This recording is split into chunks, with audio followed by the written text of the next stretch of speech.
저는 건강한 교회에 대한 꿈을 가지고 있어요. 저는요, 교회는 세상의 유일한 소망이라고 확신합니다. 교회 말고는 이 세상에 대안이 없어요. 교회 말고는 답이 없어요. 여러분, 제 말에 동의하십니까? 맞는 말인 듯 하지만 속이 시원하진 않다. 아마 그렇게 생각할지도 모르겠어요. 왜냐하면 세상에 교회가 교회로서의 역할을 잘 감당하고 있나? 그런 의문이 드는 것도 사실이기 때문이죠. 우리 주변에 보면 교회가 참 많아요. 얼마나 교회가 많은지 편의점보다도 교회가 많다 이렇게들 얘기해요. 어떤 분들은 교회가 너무 많아서 무슨 꼭 이렇게 공동묘지 같다 이렇게 얘기하는 분들도, 비아냥거리는 분들도 있는데, 교회는 참 많아요. 많습니다. 교회 진짜 많아요. 얼마 전에 일본 단기 선교를 다녀오면서 비행기를 타고 이렇게 일본 상공을 지나면서 이제 비행기가 착륙하려고 고도를 낮추잖아요. 그러니까 이제 일본이 이렇게 보이는 거예요. 일본과 우리나라는 참 닮은 듯 하면서 다르다, 그런 생각을 했어요. 가장 다른 것 중에 하나가 뭐냐면 교회입니다. 교회가 거의 안 보여요. 도시는 잘 발달해 있고 산도 있고 논도 있고 벼도 익어가고 심지어 콩밭도 넓게 펼쳐져 있어서 우리나라랑 별반 다르지 않아요. 근데 교회가 거의 안 보여요. 여기는 사방 어디를 둘러봐도 교회가 있죠. 십자가 첨탑이 높이 높이 솟아 있습니다. 저는 그 모습이 마치 교회들마다 나 여기 있어요 라고 자기가 있는 위치를 손을 들어서 표시해 주는 것 같은 그런 느낌마저도 들어요. 너무 많이 있는 게 아닌가? 좀 과하다는 생각도 들어요. 여러분, 이렇게 많은 교회들이 있는데, 세상의 소망이라고 하는 교회들이 이렇게나 많은데 우리가 살아가고 있는 삶은 좀 달라지고 있습니까? 소망이 넘쳐나고 기쁨이 넘쳐나고 있습니까? 편의점보다도 교회가 많아서 편의점 가는 것보다 교회 가는 게 더 쉬워서, 그렇게나 교회가 많아서 뭐가 좀 나아지고 있나 라는 거예요.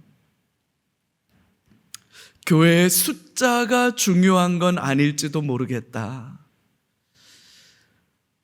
교회의 숫자가 아니라 교회다운 교회, 진짜 제대로 된 교회, 교회의 건강이 중요한 게 아닐까? 그런 생각을 하는 거예요. 여러분, 그럼 건강한 교회는 어떤 교회일까요? 어떤 교회가 건강한 교회일까요? 건강하다는 게 도대체 뭐고 어떤 교회가 건강한 교회일까? 우리가 한 번씩 건강검진을 받지 않습니까? 이제 가을 되면 또 건강검진 받으시는 분들 또 더 있으실 텐데, 제가 전에 섬기던 교회는 부목사들도 2년에 한 번씩 이렇게 대학병원에서 건강검진을 시켜줬어요. 30대 초반에 이제 교회 부임해서 갔는데 건강검진을 받을 수 있다 이래서 이제 제가 그 근처에 있는 그 대학병원에 가서 건강검진을 받는데요. 뭐 이렇게 저렇게 막 피도 뽑고 뭐 다 하지 않습니까? 근데 이제 위내시경을 하는데, 그때만 해도 제가 뭣도 잘 모르던 시절이고 그래서 생으로 받았습니다. 입에 뭐 물고 자 들어갑니다. 아, 뭐 별거 있겠어? 어머 세상에, 막 쑥 집어넣어가지고 뭐 꾹꾹 찌르는데 어우 힘들더라고요. 그럼 뭐 이렇게 이렇게 저렇게 보다가 다른 데는 다 임상병리 쪽 간호사들이 다 하시는데 요 내시경은 의사들이 하거든요. 실제로 하는 건 의사가 하는데 여자 의사분이셨어요. 막 이렇게 저렇게 막 살펴보시면서 막 사진도 이렇게 찍어가지고 이제 보여주지 않습니까? 이제 생으로 받았으니까 여기 좀 보세요 이러면서 이렇게 했는데 의사가 뭐라고 그러냐면 이런 위는 제가 교과서에서만 봤습니다 그러더라고요. 색깔도 너무 좋고 너무 건강한 위라는 거예요. 그래서 정말 뭐 하시는 분인지 모르겠지만 이렇게 교과서에서나 봤던 위를 처음 본다 이러면서 좋아하시더라고요. 그래서 네, 뭐 쑥 빼는데 막 영혼이 빠져나가는 것까지 또 쑥 빠는 거예요. 2년 뒤에 또 받았어요. 이번에도 또 생으로 받았죠. 막 하는데 이번에는 검사하던 의사가 술 좀 끊으셔야겠어요. 위험이 있네요. 이러시면서 저보러 술 끊으래요. 그래서 제가 저 목사입니다. 그 다음에 받을 때는 이제 제가 뭘 좀 알았어요. 그래서 수면으로 받았습니다. 수면으로 받았어요. 세상 좋더라고요. 수면으로 받고 나니까 이제 다 받고 나서 어질어질한데 뭘 좀 뗐습니다. 그러더라고요. 네. 그러다가 이제 여기 왔어요. 어떻게 됐는지 모르겠어요. 여러분, 검사를 이렇게 받고 나면 숫자들로 가득한 보고서를 받아요. 그러면 여기에 이 수치가 정상이냐, 아니면 조금 관심을 필요로 하느냐, 아니면 정밀 검사를 한번 받아봐야 된다, 이렇게 될 정도로 그 안에 엄청난 데이터들이 담겨져 있죠. 그게 여러분 저의 건강을 측정하는 데이터예요. 여러분, 내가 뭐라고 생각하고 있느냐는 중요하지 않아요. 우리 많은 경우에 건강검진하면 깜짝 놀랄 만한 소식을 듣지요. 나 아무 문제 없는데, 나 괜찮은데, 뭐 이상하니까 정밀검사 받아봅시다. 이런 얘기 들어보면 그냥 심정이 툭 내려앉는 거 아니에요?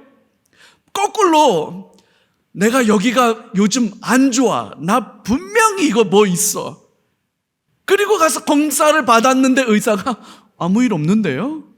이러면 그 순간 낫죠? 깨끗하게, 깨끗하네.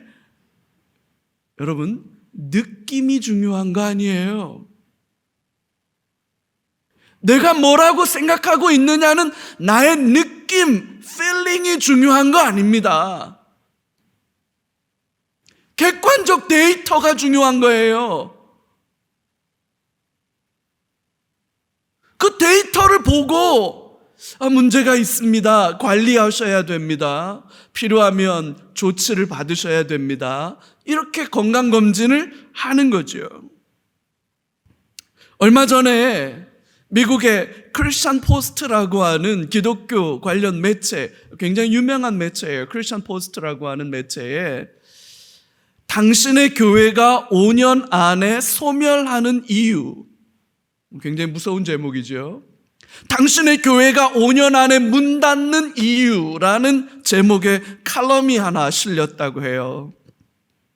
교회 문제만 전문적으로 연구하는 Church Answers라고 하는 단체인데요. 이 Church Answers라고 하는 단체의 대표인 샘 라이너라고 하는 목사님이 기고한 글이에요. 이분은 연구만 하는 분이 아니고요, 플로리다에서 직접 목회도 하시는 담임 목사님이시기도 해요. 이분이 당신의 교회가 5년 안에 문을 닫을 수도 있는, 문을 닫을 것 같은 이유라는 제목의 글을 올렸는데, 그 글의 요지는 이렇습니다.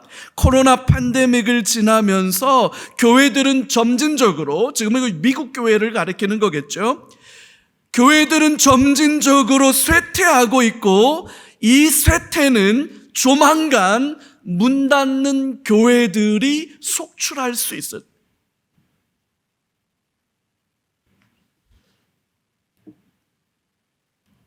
코로나 팬데믹이 지나면서 교회 문제를 전문적으로 연구하는 단체니까 수많은 교회들이 우리 교회를 좀 진단해 주시오. 우리 교회에 어떤 문제가 있는지, 왜 회복이 안 되는지, 왜 이전과 같은 열정과 이전과 같은 어떤 그 아름다움이 나타나지 않는지, 뭐가 문제인지를 좀 진단해 주시오 라고 이 단체를 찾아와서 교회 진단을 요구하는 수많은 교회들이 생겨났다는 거예요.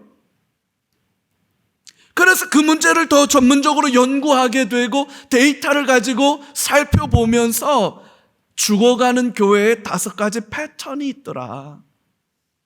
문 닫는 교회들의 5가지 패턴이 있더라. 이걸 발표한 거예요. 건강하지 않은 교회들의 모습이지요. 그 5가지가 뭐냐? 첫 번째, 건강하지 않은 교회, 이내 곧 문 닫는 교회. 그 교회들의 첫 번째 특징이 뭐냐? 전도를 안 한다는 거예요. 전도를 안 한다. 전도를 해도 열매가 없다는 거예요. 교회는 평균 예배 출석하시는 예배 인원, 그 예배 인원 20명당 1명의 전도, 그러니까 전도라고 하는 것은 이제 처음으로 예수님 믿는 걸 말하는 거예요. 적어도 20명당, 그러니까 성도 20명당 한 사람 정도는 추가로 전도가 될 수 있어야 그 교회는 현상 유지한다.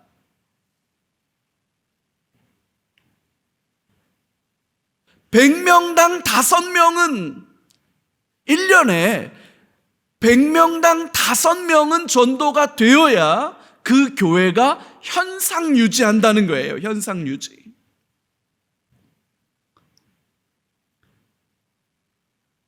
성도들이 500명이다 이렇게 얘기한다면 적어도 그 교회는 25명 이상의 새로 예수님을 믿게 된 사람들이 있어야 본전이에요. 본전. 그것보다 많으면 성장이고요, 그것보다 적으면 교회는 침체하고 쇠퇴하는 거예요.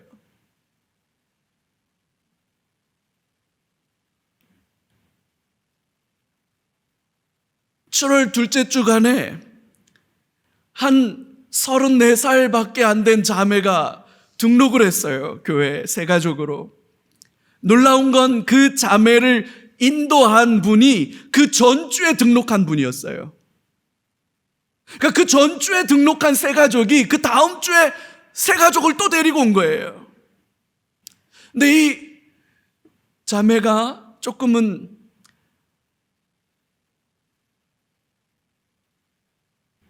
일반적이질 않았어요. 알코올릭이었어요. 알코올 중독이 조금은 중증이었고 우울증과 공황장애를 앓으면서 자매가 많이 힘든 자매였어요. 한눈에 봐도 조금 어디가 많이 안 좋구나 이렇게 느껴질 수 있는 자매였어요. 그래서 제가 접견실에서 자매를 만나서 이렇게 저렇게 이야기를 하면서 어떻게 오게 됐어요? 그랬더니 자매가 했던 첫 마디가 잊혀지지가 않아요. 살고 싶어서 왔어요. 그렇게 대답했어요. 살고 싶어서 왔어요. 알코올릭으로 병원에도 입원해서 치료도 받았고 뭐 이렇게 하는데, 결혼해서 남편도 있는데 아마 남편으로부터 잘 돌봄을 못 받는지 어떻게 되는지 그런 세세한 건 여쭙기가 처음에는 너무 프라이버시인 것 같아서 더 많이 못 여쭈었어요. 그래서 잘 왔다고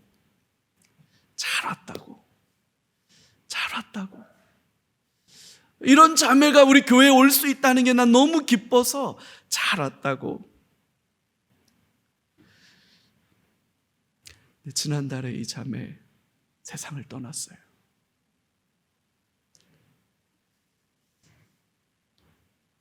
너무너무 위태해 보였는데, 그래서 너무너무 마음이 아팠는데 자매니까 어떻게 신방을 가기도 쉽지 않고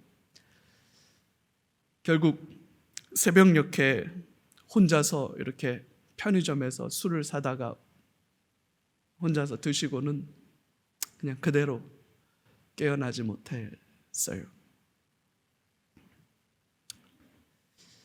그 얘기를 듣고 제가 얼마나 마음이 아프든지,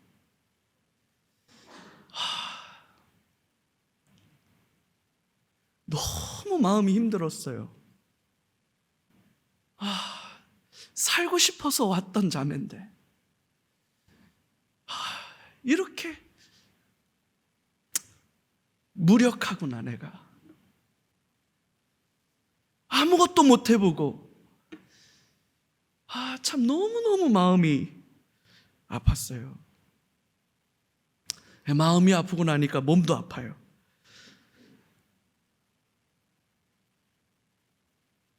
여러분, 교회는 이제 막 예수님을 믿는 사람들이 와야 돼요.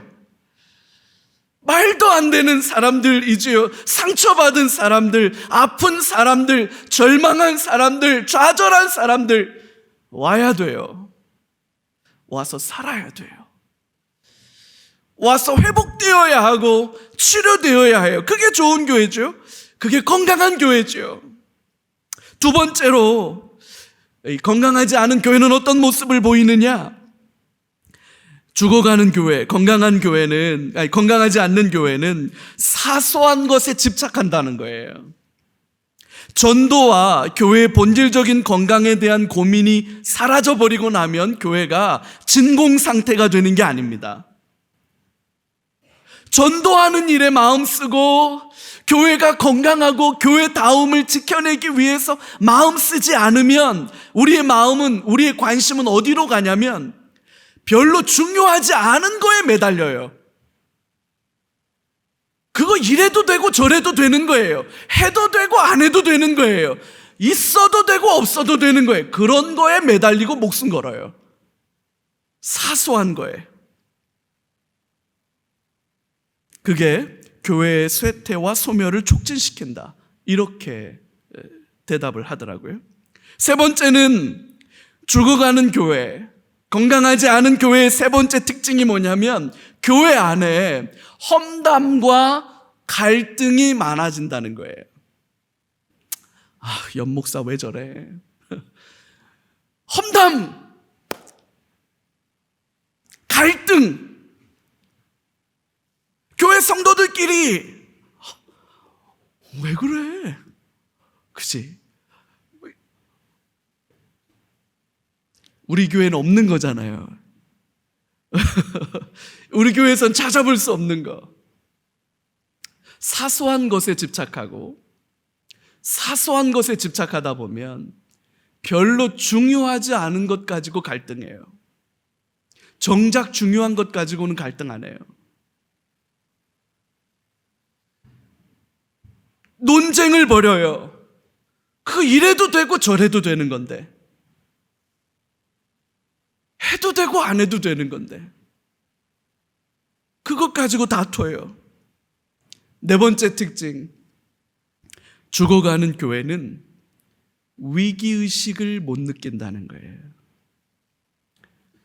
미국 교회 대다수는 팬데믹 이전부터 쇠퇴하고 있었고 코로나19는 이러한 쇠퇴를 가속화했고 악화시켰는데 쇠퇴하는 교회들은 이 사실을 인지하고 있지 못하다. 교회 안에 있는 지도자들과 중요한 의사결정 그룹들은 자기네 교회가 문을 닫아야 하는 상황에 내몰리고 있다는 사실을 모른다는 거예요.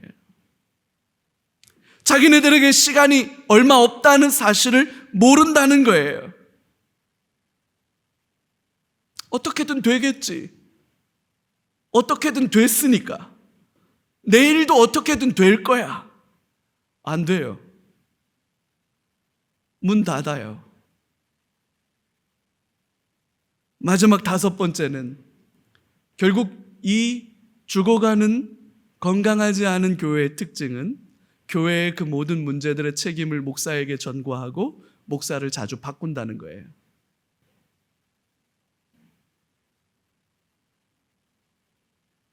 그래서 리더십을 자꾸 바꿔요. 머지않아 문 닫아요. 문 닫아요. 그러니까 전도하지 않는다. 사소한 일에 너무 사소한 거에 목숨 건다. 그 다음에 그 속에서 갈등과 분쟁이, 불만과 불평이 많이 일어난다. 위기의식을 느끼지 못한다. 그리고 리더십을 자꾸 교체하려고 든다. 당신의 교회가 5년 안에 문을 닫는 이유라는 제목으로 칼럼을 쓴 이 교회 이 리더십 문제를 연구하는 분의 진단이에요. 교회는 숫자가 아니라 교회의 건강이라는 차원으로 우리의 관심의 초점을 이동해야 하는 이유가 이거 아닐까요? 교회의 건강함은 어떤 걸까? 우리는 계속해서 여러분 이 질문을 던져야 해요.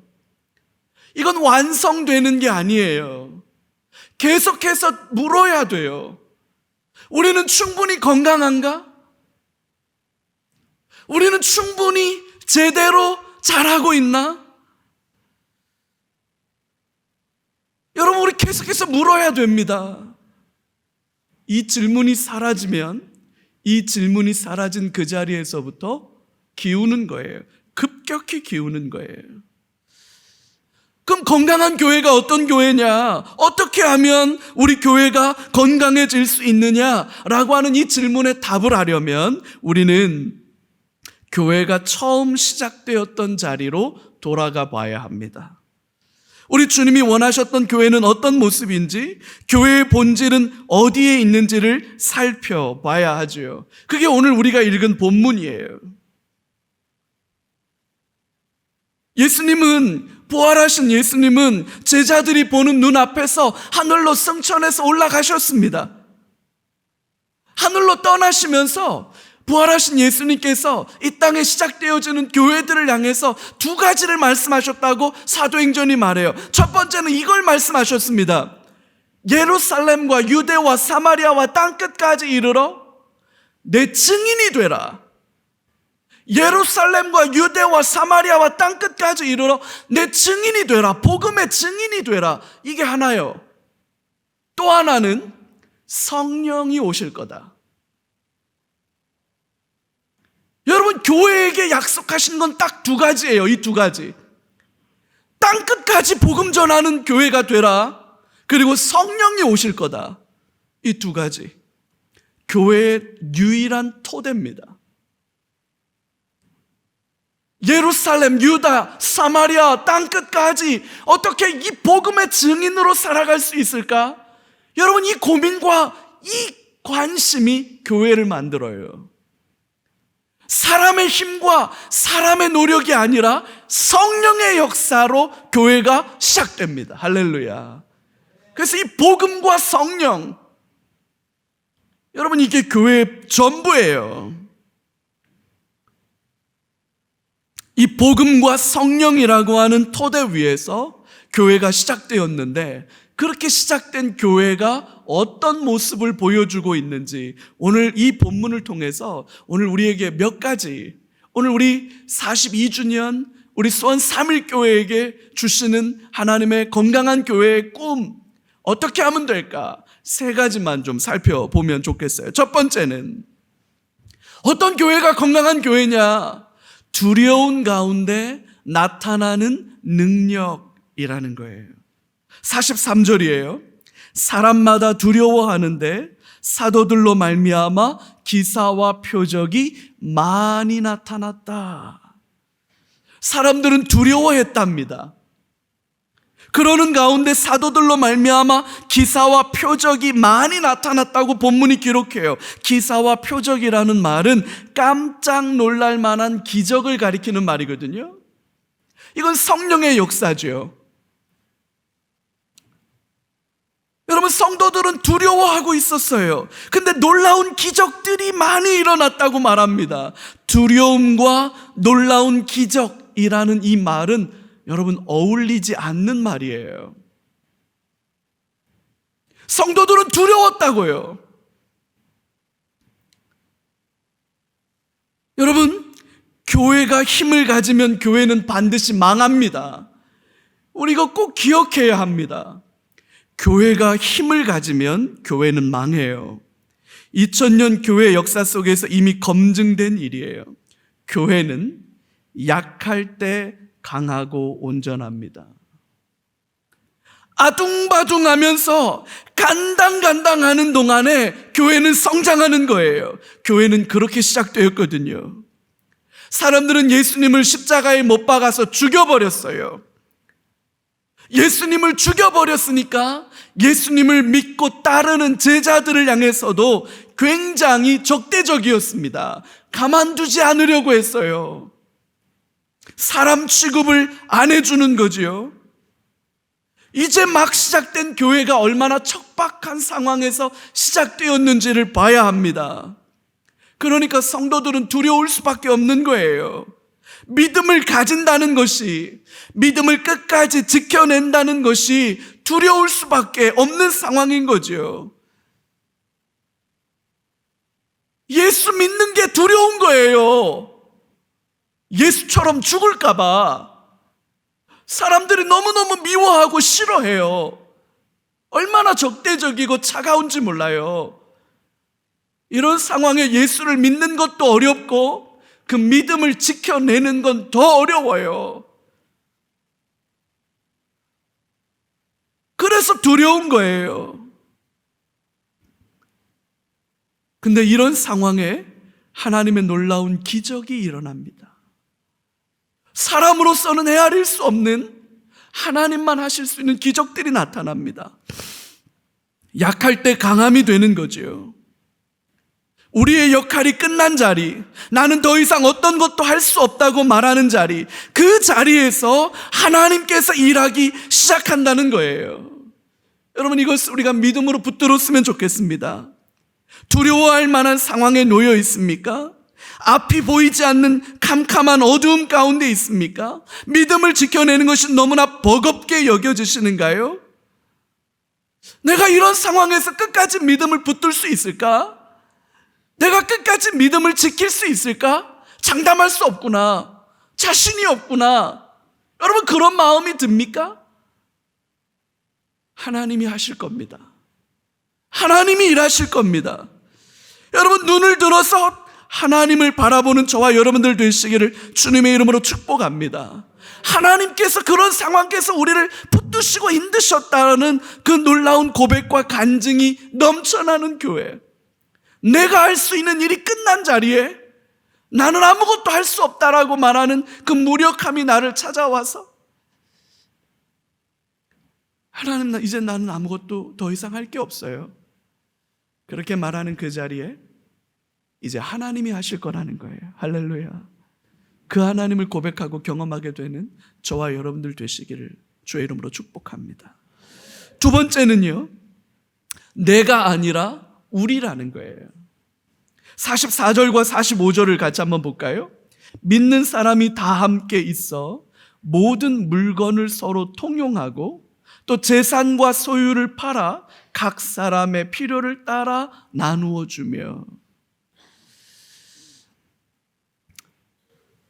여러분, 우리는 자본주의 시장 경제를 근간으로 하는 사회에 살고 있죠.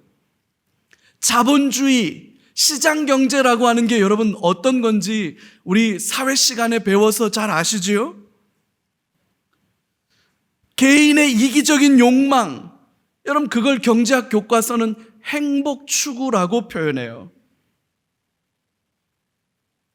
합리적인 경제 주체들의 행복 추구라고 멋있게 표현하지만 여러분 그거는 이기적인 욕망을 가리키는 말입니다. 그 이기적인 욕망 속에서 소유가 곧 행복이라고 말해요. 그래서 경제를 보이지 않는 손 이렇게 말하는데 그건 인간의 이기적 욕망을 가리키는 굉장히 멋진 표현이에요. 우린 다 행복하고 싶죠? 행복이 어디 있다고 생각하냐면 소유에서 온다고 생각해요. 그래서 할 수만 있으면 더 많이 소유하기 위해서 때로는 다른 사람과 타협을 하기도 하고 때로는 다른 사람과 경쟁을 하기도 하고 때로는 다른 사람과 갈등을 겪으면서 결국 뭔가를 추구해 간다는 거잖아요.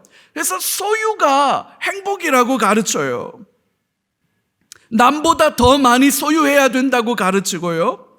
어쩌면 남의 것이라도 빼앗아 와야 나의 행복을 지킬 수 있다. 여러분, 순진하게 말하지 마세요. 우린 누군가의 것을 빼들어 와야 내게 채워져요.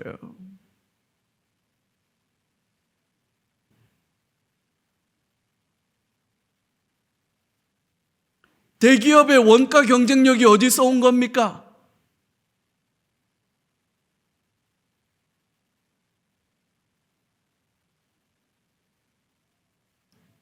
우리가 사는 세상의 기본적인 질서가 그래요. 나의 행복을 위해서 빼들어 와야 돼요. 더 많이 가져야 돼요. 남들보다 더 많이. 경쟁이지요. 욕망이지요. 근데 교회는 다릅니다. 교회는 내가 아니라 우리를 생각합니다. 이기적인 욕망에서 나의 행복을 추구하는 것이 아니라 당신의 행복, 우리의 행복을 추구하는 거예요. 그래서 내 것을 나눕니다. 재산과 소유를 팔아요. 정신 어떻게 된 거 아니에요?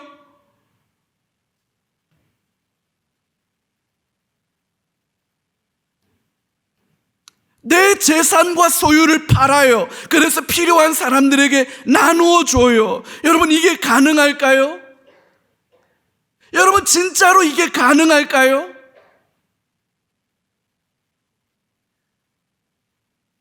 여러분, 제가 아까 우리 교회 천막에서 그 옆에 건물 짓는 사진을 보여드렸죠. 여기 계신 우리 권사님들, 우리 장로님들, 우리 집사님들, 퇴직금 빼서 결혼하려고 모았던 적금 털어서 그래서 벽돌 사고 그 벽돌로 하나씩 하나씩 쌓아 올려서 이 교회 지은 거 아니에요? 전세금 다 뽑아서 하나님께 낱낱이 드리고, 여러분, 그렇게 주님의 교회 섬긴 거 아니에요? 어디 좀 모자란 사람들 아닙니까? 왜 그렇게 해요? 여러분, 섬기면서 행복한 거예요. 나누어 주고도 행복한 거예요. 이게 진짜로 건강한 교회의 모습입니다. 재산과 소유를 팔아서 다른 사람들의 필요를 기꺼이 채워주는 거예요. 나를 위해서 소유하겠다고 남의 것들 빼들어 오는 거. 그래서 눈 뜨고 코 베어 간다. 이게 세상인데 교회는 정반대예요. 나눠주는 거예요. 섬겨주는 거예요. 여러분, 움켜쥐려고 해서는 결코 행복해질 수 없습니다. 흩어 나누어 주어도 모자라지 않는 거, 이게 진짜 건강한 교회의 모습이죠. 난 우리 교회에 이런 모습들이 넘쳐나기를 주의 이름으로 축복합니다. 세 번째는요, 날마다 자라나는 교회가 건강한 교회라는 거예요.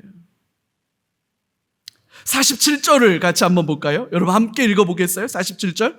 하나님을 찬미하며 또 온 백성에게 칭송을 받으니 주께서 구원받는 사람을 날마다 더하게 하시니라. 여러분, 건강한 교회의 가장 큰 특징 중에 하나는 자라난다는 거예요. 그게 건강의 지표예요, 여러분. 건강하면 자라나게 돼 있어요. 안 자라요? 그 문제 있는 거예요. 그래도 위기의식을 못 느껴요? 그럼 곧 문 닫는 거예요. 근데 여러분, 이걸 뒤집어 놓으면 성립하지 않습니다. 자라나면 다 건강한 거냐? 아니에요. 그 역은 또 성립되지 않아요. 자라난다고 해서 새 가족들이 막 늘어난다고 해서 교회가 부흥한다고 해서 그게 곧 건강을 의미하는 것만은 아닐 수도 있어요. 암세포가 그렇잖아요. 암세포가 무서운 게 뭐냐면 이 녀석은 무한정 자라난다는 거예요. 무한정. 그래서 위험한 거예요. 암세포는. 자라나기만 한다고 건강한 건 아니지만 건강하다면 자라나게 돼 있다는 거예요. 성장을 멈춘 교회, 더 이상 자라나지 않는 교회는 건강한 교회가 아니에요. 많은 이야기를 할 수 있죠. 건물과 시설이 모자랍니다. 주차장이 넉넉하지 않습니다. 교회를 바라보는 사람들의 인식이 너무나 차갑고 냉소적입니다. 그런 여러 가지 이야기들을 할 수 있어요. 아니에요, 여러분. 그런 것들이 핑계가 되어서는 안 됩니다. 예수 그리스도의 십자가, 죽으심과 부활, 여러분 복음으로 충분합니다. 할렐루야. 성령께서 오셔서 능력으로 역사해 주시는 것만으로 차고도 넘칩니다. 부족함을 말하려면 한도 끝도 없어요. 여러분, 없는 것 가지고 이야기하지 마세요. 없는 것 가지고 이야기하는 게 제일 답답한 거예요. 없는 것 가지고 갈등하지 말고 있는 것 가지고 감사해요. 복음이 있고 성령의 역사가 있으면 여러분 그걸로 모든 부족한 것을 상쇄하고도 남는 줄로 믿습니다. 복음과 성령, 그거면 되는 거예요. 교회는 자라나야 해요. 날마다 구원받는 새로운 사람들로 넘쳐나야 합니다. 자리를 비켜주어야 해요. 이 말은 꼭 새 가족만을 의미하는 게 아니에요. 우리의 자녀들을 가리키는 말이기도 해요. 우리의 다음 세대를 가리키는 말이기도 해요. 여러분, 제가 만에 하나 이 교회에서 은퇴한다면 이 교회 3대 목사는 지금 우리 청년부 나이에서 나올 겁니다.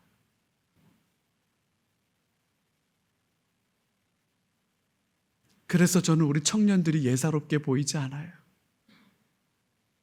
니네가 이 교회에 어쩌면 3대 목사가 될 수도 있다. 니네가 우리 교회 장로가 될 거고 니네가 우리 교회 권사가 될 거다. 그래서 이 아이들이 잘 자랐으면 싶어요. 그래서 이 아이들이 건강하게 자랐으면 좋겠고 제대로 자랐으면 좋겠다 싶어요. 우리 청소년부 아이들이 20년 뒤에 30년 뒤에는 이제 우리 강순종 장로님 기도하신 것처럼 나와서 대표 기도하시겠죠? 그 자매들 중에 물론 형제들일 수도 있겠지만 5층 만나홀에 올라가가지고 우리 권사님들처럼 그거는 더 데쳐, 그거는 저기 아니야, 더 삶아, 아니야, 그걸 그만 삶아, 빨리.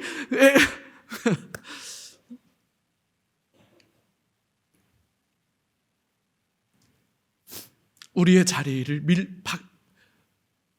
내어줘야 돼요. 그게 역사잖아요. 우리는 가는 거예요. 그리고 그 자리에 새로운 사람들이 또 와서 채우는 거예요. 그렇게 그 건강한 사람들이 새로운 자리를 채우는 거, 잘 세워진 사람들이 그 자리를 채우는 거.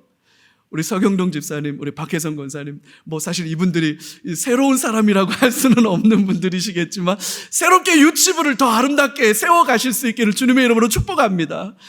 더 많은 사람들이 더 새롭게, 더 건강하게, 더 아름답게 자꾸 채워가는 거고 우리는 그 자리를 비켜주는 거예요.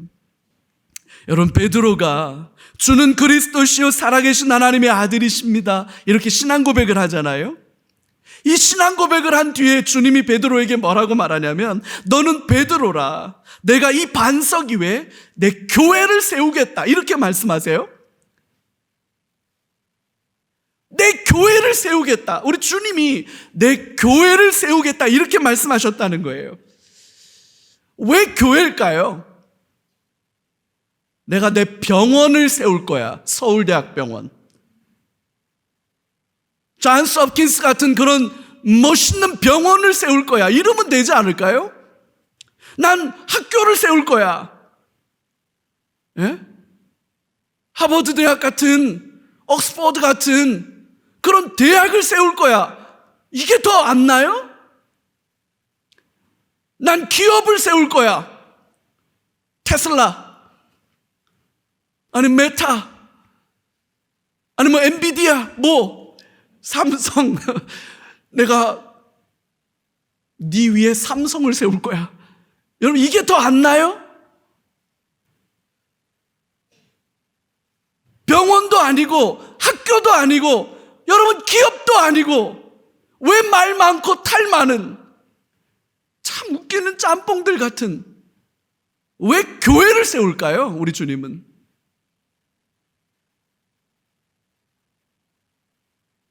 그 부족한 교회를 왜 세울까? 답도 없는 것 같은데 왜 교회를 세울까?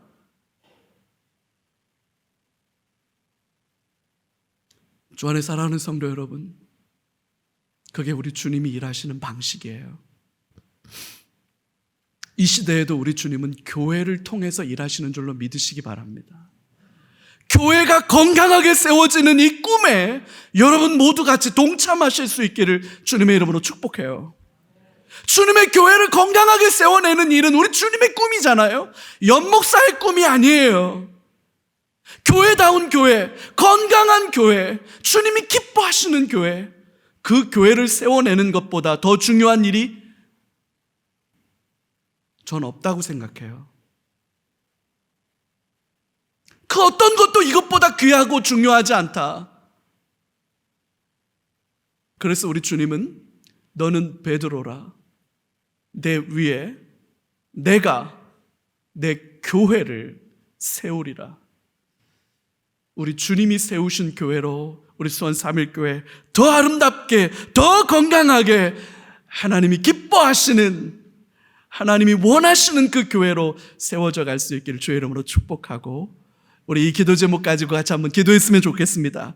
우리 이 세 가지 기도 제목 가지고 기도할 텐데요, 여러분 같이 한번 큰 소리로 같이 읽을까요? 첫 번째, 연약함 중에도 하나님의 권능을 의지하여 소망으로 살게 해 주옵소서. 아멘. 두 번째요, 복음과 성령의 역사로 성장하고 성숙해 가는 교회가 되게 해 주옵소서. 아멘. 세 번째, 건강한 교회로 세워주시고 성도들이 천국의 행복을 누리게 해 주옵소서. 아멘. 여러분, 이 세 가지 기도 제목 가지고 우리 교회를 그렇게 세워달라고, 그 일에 참여할 수 있는 은혜를 달라고 같이 한번 심해서 기도하겠습니다.